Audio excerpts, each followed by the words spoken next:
Halo semua, perkenalkan nama saya Farel Ghazi dan di sini saya sebagai desainer grafis. Sebagai pribadi, pencapaian terbaik saya di tahun 2024 ini bisa mendapat pekerjaan.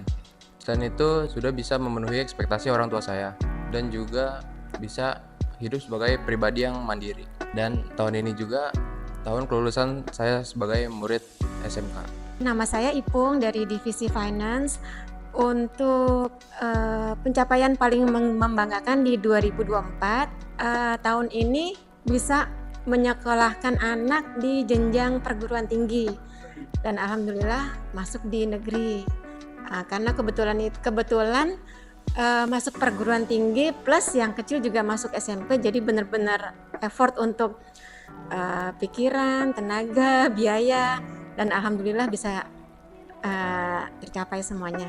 Halo, saya Naji dari tim kreatif. Hal paling membanggakan saya di 2024 adalah melihat tumbuh kembang anak dari dia bisa berjalan, sedikit berbicara. Melihat tumbuh kembang itu gokil banget sih.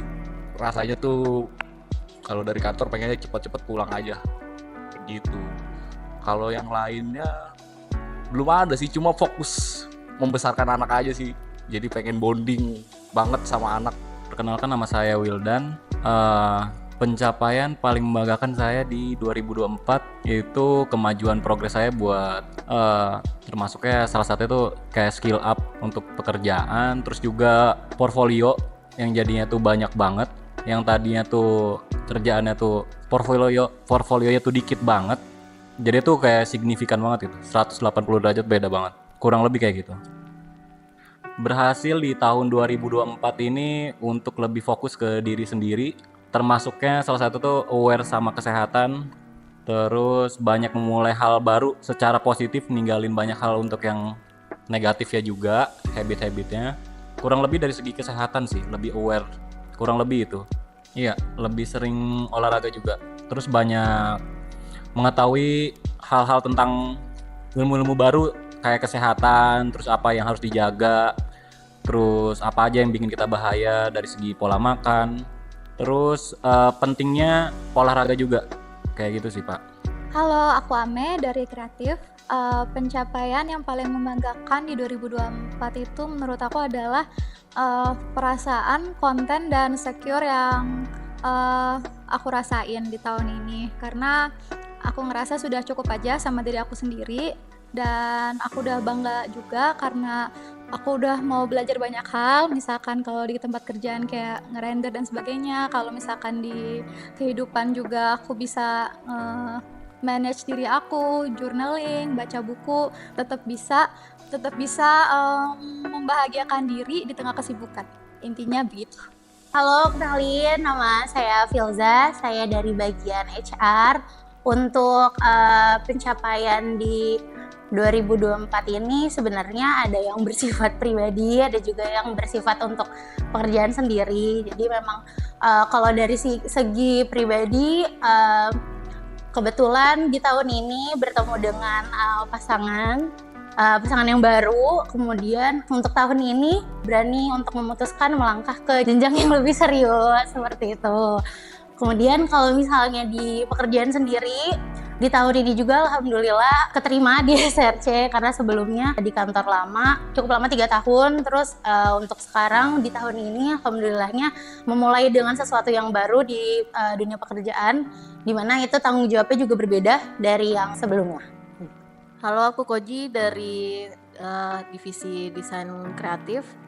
Sebagai pribadi, pencapaian paling membanggakan di 2024 itu salah satunya adalah berhasil memanage waktu, dalam artian mulai dari kerjaan, bisa memulai melakukan hobi yang dulu ditinggalkan, terus melakukan banyak hal yang sebelumnya belum pernah dilakukan, kayak nyobain sepatu roda, mulai nyobain boxing juga. Terus aktif lagi olahraga yang sebelumnya tuh kayak nggak ada waktu buat olahraga. Terus mulai membiasakan lagi buat baca di pagi hari. Kurang lebih itu sih. Halo, namanya Rani dari Finance. Pencapaian paling membanggakan di 2024 itu lebih ke Pertama kalau di kerjaan, semua timeline kerjaannya udah mulai bisa dipelajarin dan dipahamin. Terus kalau untuk luar dari kerjaan, engagement. Perkenalkan, nama saya Hafiz dari tim kreatif. Jadi saya sebagai pribadi pencapaian paling membanggakan di 2024 adalah dengan adanya kehadiran keluarga baru di tempat saya, itu seorang anak. Itu merupakan pencapaian pribadi terbaik dan cukup membanggakan di tahun ini. Halo, perkenalkan saya Rizkon. Saya dari divisi kreatif. Saya sebagai graphic designer. Untuk pribadi saya, pencapaian di tahun 2024, alhamdulillah saya bisa nurunin BB 5 kilo dalam 6 bulan. Nama saya Anis, bagian finance. Pencapaian di 2024 itu yang paling membanggakan, yaitu ambil KPR. Karena itu target dari tahun 2020 atau 2021. Tapi baru tercapainya sekarang. Dan benar-benar dari kapan tahu, dari semenjak habis nikah istilahnya. Cuman baru tercapainya di 2024 dan baru akad benar-benar udah benar sampai akad di tahun ini. Itu aja. Halo, aku Ayu dari divisi desain dan kreatif.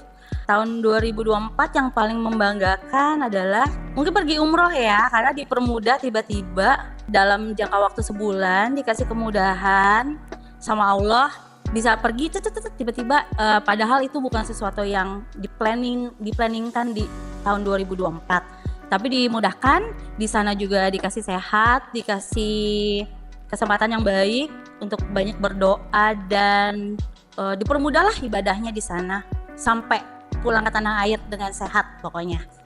Kebetulan juga waktu pas umroh itu aku berdua sama kakakku membawa 4 orang nenek-nenek, jadi agak lumayan seru ya membawa nenek-nenek di usia 70 tahun berdua dengan seabrek pengalaman lah. Itu yang paling membanggakan, memorable, yang paling menyenangkan lah di 2024.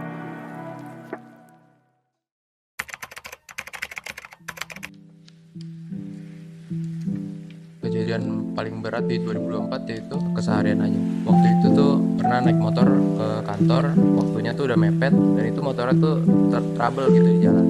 Kalau untuk pelajaran yang bisa dipetik sih harus ini sih, sebelum melakukan sesuatu kita harus cross check terlebih dahulu sampai benar-benar bisa dieksekusi. Kalau untuk di keluarga sih paling berat adanya perselisihan mengenai mau kuliah apa kerja. Nah itu disuruh menentukan pilihan sendiri. Nah, saya lebih memilih untuk kerja dulu karena saya mempunyai passion yang harus dituju terlebih dahulu ketimbang mencari pendidikan lebih dahulu. Pelajarannya ya harus berani ambil resiko sih, karena itu kan bakal kita sendiri gitu yang nanggung. Untuk kejadian paling berat di 2024 sebetulnya sih setelah dijalani sebetulnya terasanya nggak berat banget. Mungkin sebelum selesai semuanya pasti jadi beban pikiran ya, seperti untuk sekolah anak, untuk biar anak tuh cita-citanya bisa tercapai. Tapi setelah semuanya dijalani, bisa masuk kuliah, bisa masuk sekolah yang diinginkan, alhamdulillah. Yang berat itu akhirnya jadi terasa ringan karena ada usaha, ada sabar, ada doa. Itu yang bikin kuat di 2024 ini. Kalau hal paling berat di tahun ini di 2024 itu ngelihat bokap kena pemutusan hubungan kerja. Itu rasanya kesel sendiri juga, harus menanggung keluarga juga sekarang. Apalagi saya sudah berkeluarga juga ya kan. Kasihan ngeliat bokap lagi ngebangun rumah sampai belum selesai sampai sekarang. Terus kurang kegiatan lah intinya gitu. Walaupun memang udah agak berumur, cuma ngelihatnya kasihan aja kalau emang harus di rumah terus gitu. Itu sih yang paling berat, ngeliat bokap ada pemutusan hubungan kerja. Kejadian paling berat di tahun 2024 kayaknya makin banyaknya tanggung jawab ya Pak ya. Makin banyaknya beban dan tanggung jawab yang harus diambil. Tapi dari pelajaran itu kita bisa jadi lebih kuat, bisa lebih bertanggung jawab buat ngambil keputusan. Terus juga dari segi waktu itu kita harus memanage waktu dengan baik. Karena kan kita nggak boleh ngebuang waktu gitu ya. Banyak hal yang harus diperhatikan gitu di sekitaran kita.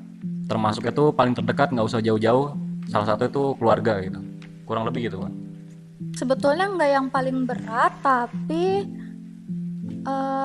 karena ada perpindahan lokasi dari di BSD ke Jakarta, dan rasanya tuh kayak cukup signifikan karena di BSD tempat tinggalnya benar-benar tenang, terus kalau di Jakarta itu benar-benar riuh dan waktu tuh kerasa lebih cepat berlalu. Jadi ya rasanya waktu untuk diri sendiri juga kurang, tapi itu bisa dihadapin karena sudah mulai berjalan beberapa bulan di sini, jadi udah bisa menyesuaikan diri sih.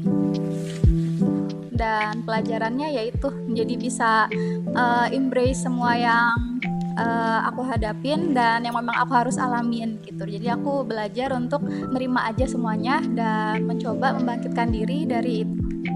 Di 2024 lebih banyak cerita di kantor yang lama, karena di kantor yang lama itu kebetulan memang banyak banget pressure yang harus dihadapi tiap harinya. Terus banyak nangisnya juga di saat memikul tanggung jawab itu saat bekerja. Tapi untuk pelajaran yang didapat memang karena sering di pressure, sering harus bekerjanya juga ini itu palu gada, jadinya lebih efek positifnya adalah lebih tough aja sih. Jadi kalaupun nerima pressure itu udah nggak yang kaget lagi, jadi lebih enjoy ngejalaninnya. Kalau bicara soal pengalaman paling berat di 2024 sih, aku pribadi ngerasa 2024 justru jadi tahun terbaik. Jadi alhamdulillahnya nggak merasakan secara langsung pengalaman yang berat, tapi pengalaman beratnya itu asalnya sebenarnya dari permasalahan orang-orang sekitar. Jadi kayak merasa ada tanggung jawab juga untuk membantu orang sekitar itu buat nyelesain masalahnya. Paling itu sih. Tapi kalau berdampak ke diri sendiri secara langsung, alhamdulillah nggak ada untuk tahun 2024. Sebenarnya di 2024 kalau paling berat sih belum ada ya. Maksudnya karena di 2024 ini malah pelajaran dari 2023 sebelumnya gitu. Jadi lagi mulai ngerilis semuanya setelah badai di 2023. Ini sebenarnya belum. Untuk kejadian paling berat di tahun 2024 di kehidupan pribadi saya adalah mungkin pembelajaran baru buat saya sebagai seorang bapak, bagaimana cara untuk menangani seorang anak yang sebelumnya saya sendiri itu juga kurang paham, karena saya kurang lebih melakukan semua halnya sendiri tanpa bantuan orang tua, karena pada dasarnya saya adalah perantauan. Dan untuk pembelajaran dari pengalaman tersebut buat teman-teman mungkin bisa dipelajari sebelum melakukan sesuatu hal baru agar tidak mengalami kesusahan seperti yang saya alami. Untuk pembagian waktu dengan keluarga, pekerjaan itu agak merepotkan kalau untuk semuanya dipelajari sendiri. Tetap semangat untuk teman-teman. Jangan ada yang ditutup-tutupin. Kita juga lebih dewasa untuk menyikapi dalam segala hal ketika ada problem-problem, entah itu di luar eksternal ataupun di kerjaan. Pelajarannya sih sebenarnya hampir karena ego kali, karena mungkin masih muda juga dan sempat kita hampir ada berkeinginan untuk berpisah, tapi alhamdulillah kita akhirnya udah menyelesaikan itu dengan secara bijak. Alhamdulillah, itu aja sih. Kejadian paling berat di 2024 yaitu kehilangan orang tua. Apa ya? Setelah kehilangan orang tua, apalagi ayah, jadi berubah. Jadi lebih bertanggung jawab. Oh, sekarang udah tinggal ibu. Gimana caranya bisa bahagiain ibu? Jadi lebih dewasa. Bener-bener emang setelah kehilangan ayah itu bener-bener pemikirannya berubah semuanya. Terutama untuk ntar anak-anak gimana. Untuk kehidupan ibu pun juga harus dipikirin. Secara gimana dia juga udah kehilangan suaminya dan saya pun udah kehilangan ayah. Gimana caranya supaya bisa bahagiain ibu sama bahagiain keluarga kecil aku. Gitu aja sih. Yang paling berat sebenarnya kejadiannya di 2023 karena ayah saya meninggal di tahun 2023 akhir. Paling berat di 2024 kenapa? Karena menyadari pas lebaran ternyata saya sudah banyak kehilangan orang tua karena kan mertua juga sudah meninggal beberapa tahun sebelumnya.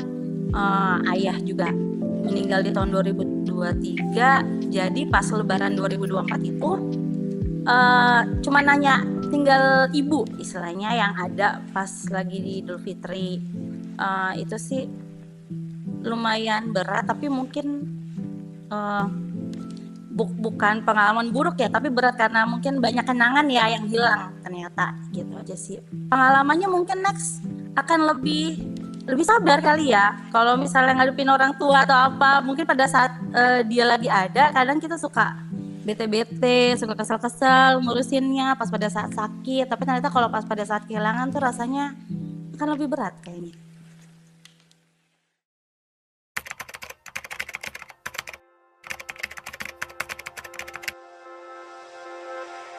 Goal di tahun 2025 itu bisa lebih memiliki banyak waktu untuk keluarga, karena kan di tahun ini juga dan di tahun berikutnya saya masih memilih untuk bekerja, dan saya harap bisa mendapatkan waktu lebih banyak di keluarga agar bisa ya bersilaturahmi gitu kan. Di tahun 2024 ini juga tahun sebelumnya masuk tahun yang dimana saya jarang kumpul keluarga. Semoga di tahun ke depan bisa lebih ya dekat lagi lah dengan keluarga, karena ya ini sih dengan waktu keluarga itu kita bisa refreshing bareng gitu, bisa intinya bisa ini sih lebih bahagia aja sih kalau misalkan kumpul-kumpul bareng keluarga gitu. Intinya sih bisa sering berkumpul keluarga gitu kan. Sekarang ini lebih pulang lalu di rumah udah istirahat, kumpulnya sebentar doang, besoknya ini lagi muter lagi kayak gitu sih. Karena kalau misal weekend pun sama keluarga itu udah berasa banget lah walaupun sebentar. Satu, bikin bahagia keluarga, terutama orang tua. Karena orang tua saya tinggal satu, yaitu ibu saya. Ibu saya juga udah nggak usah mikir macem-macem lagi. Pokoknya udah, kalau bisa saya sebagai anak bisa nyenengin orang tua, bisa memenuhi kebutuhan anak, terutama dari segi pendidikan. Semoga semuanya lancar, diberi kemudahan. Amin. Buat goals di 2025, pengen punya rumah, pengen banget. Karena udah berkeluarga jadi pengen ibaratnya misah lah sama orang tua gitu. Sekarang kan masih di rumah orang tua jadi agak gak enak juga, agak sungkan juga karena udah berkeluarga, udah ada anak. Jadi pengen banget punya rumah sendiri.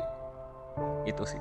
Saya pengen di tahun 2025 itu kalau bisa saya lebih maju, selangkah lebih maju untuk ke financial freedom.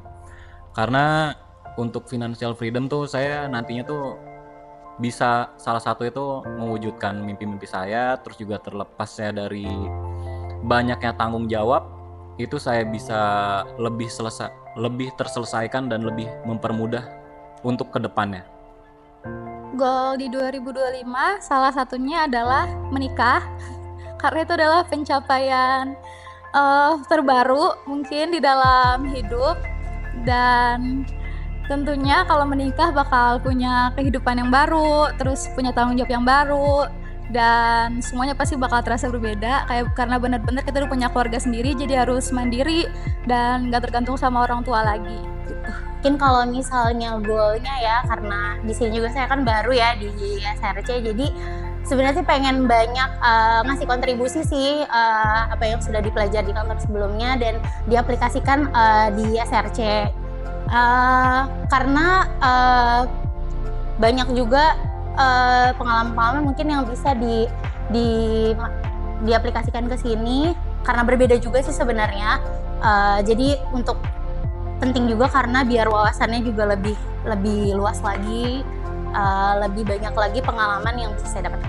Goal buat 2025 mungkin akan lebih fokus buat diri sendiri dulu, karena di tahun-tahun sebelumnya lebih banyak fokus di kerjaan, ngejar karir, sama lebih banyak buat fokus ke orang-orang di sekitar. Mungkin kalau mau hidupnya tenang, hidupnya happy, ya harus mulai dari diri sendiri dulu, baru kita bisa bantuin orang-orang di sekitar kita juga. Yang pasti ya itulah financial stable, karena mau berumah tangga. Iya, makanya mau financial stable biar aman semuanya. Goal di tahun 2025, kalau saya pribadi ada rencana kemungkinan untuk mempunyai rumah tinggal pribadi biar ada tempat untuk pulang. Karena sebelumnya saya sendiri adalah perantauan yang nggak ada tempat untuk pulang. Semoga 2025 ini mimpi saya terrealisasikan sama keluarga saya. Yang pertama, saya pengen sih punya rumah dan dikaruniai anak juga sih. Yang paling penting saya pengen ada suatu perubahan. Yang pertama tuh saya lebih mementingkan tuh sehat, ngurangin merokok, dan lebih diseriusin ibadahnya. Dan teruntuk orang tua saya sehat-sehat selalu sampai suatu saat nanti saya punya anak dan sampai bener-bener tuh bisa dibanggakan sama keluarga. Gue sih membahagiain ibu aja sih. Ya, itu aja sih paling penting. Pertama itu ibu, kedua yaitu keluarga kecil aku, terutama anak-anak. Nah, itu aja. Lebih banyak jalan-jalan sama anak-anak mungkin kali ya, karena di 2024 ini agak lumayan banyak menyita waktu, jadi ada beberapa momen sama anak-anak tuh agak hilang. Meskipun tetap dekat satu sama lain, tapi kalau bisa sih mungkin agak lebih banyak waktu sama anak-anak kali ya. Lebih banyak jalan-jalan, lebih banyak having fun bareng-bareng, apalagi anak yang pertama juga udah menuju teenage. Terus kalau anak yang kedua kan udah mau masuk SD ya gitu. Jadi kayaknya tahun depan tuh akan lebih banyak effort buat anak-anak kayaknya untuk lebih mengerti mereka gitu. Itu aja sih sebenarnya.